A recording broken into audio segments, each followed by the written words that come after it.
Hey everybody, back at it again. I know it's been a minute since I have done a review. I was originally going to make a review for Don't Worry Darling, and then I saw it. So I'm not going to be doing that. And if I do, it'll be like a very brief things I have not reviewed this year kind of thing. So yeah, if that ever happens, I mean, you'll know. You'll know. But we're not here to talk about Don't Worry Darling. We're here to talk about Smile, the new movie that just, well, came out today. This is a first time director. This is by Parker Finn.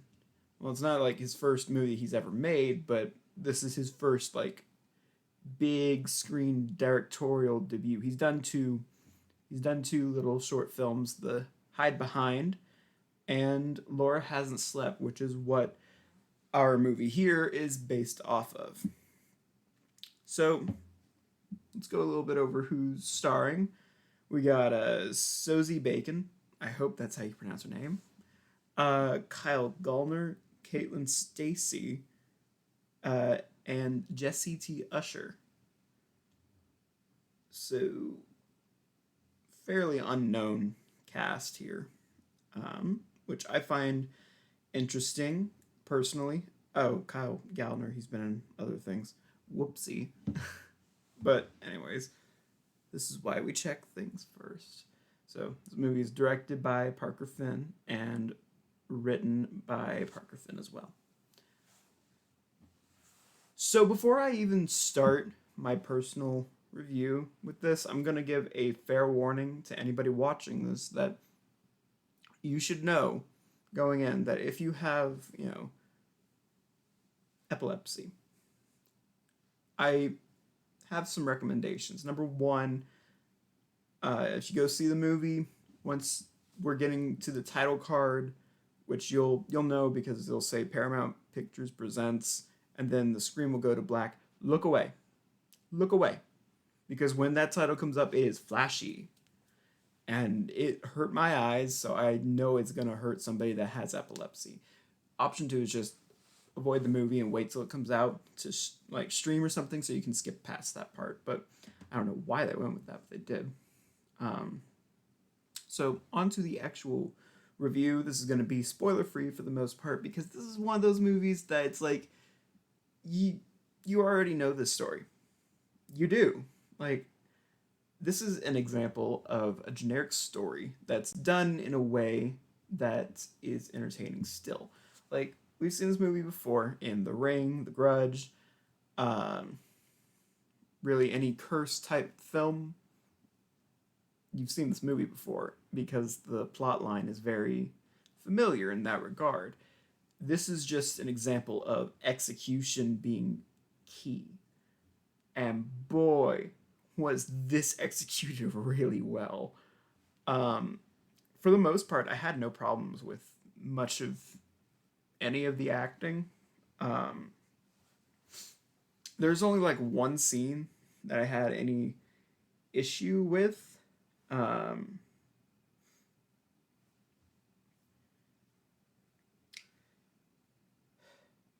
and that's a scene that I can't really get into because that would kind of spoil something, and I don't want to, give you any possibility of having this movie spoiled.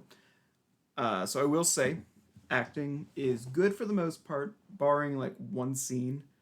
Um, the direction is really well done. I would need to watch it again, but I'm pretty sure there were a lot of scenes where a smile appeared, even if that wasn't like the focus. So it's like it's always present. I thought that was really creepy. And also, props to the score. This score here is so unique. So it made for a very enjoyable and engaging watch. Unlike Don't Worry Darling, where I was kind of for other reactions while I was watching it. This one, I was more interested in what was happening on the screen. Um, if there was like any real big critique that I could give the movie, it's just that I feel like there's some scenes in the movie that could have been edited up a little bit more. Like the pacing could have been a little tighter. uh, because the beginning of this movie is a slow-ish start, and I mean once it gets going, and it doesn't stop until the credits start to roll. But for the most part, this is kind of a slow pace at the start. Um, and some of the scenes that are a bit longer, I didn't feel that they needed to be that long, so it could have been, you know, tied up a little bit more. Um,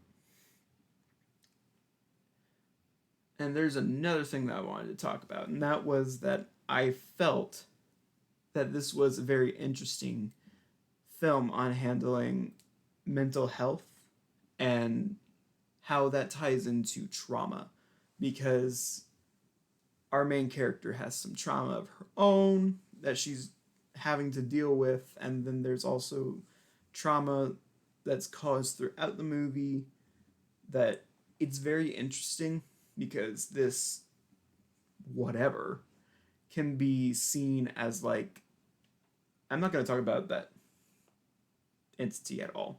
Like, we're not going to get into what it looks like or anything.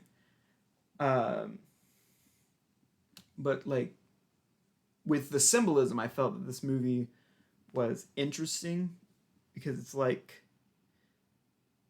kind of talking about mental illness and how people who have issues will seek help from others in like confidentiality, and they will just outright ignore them, but like only once they become like a danger to themselves or someone else, that's when it matters.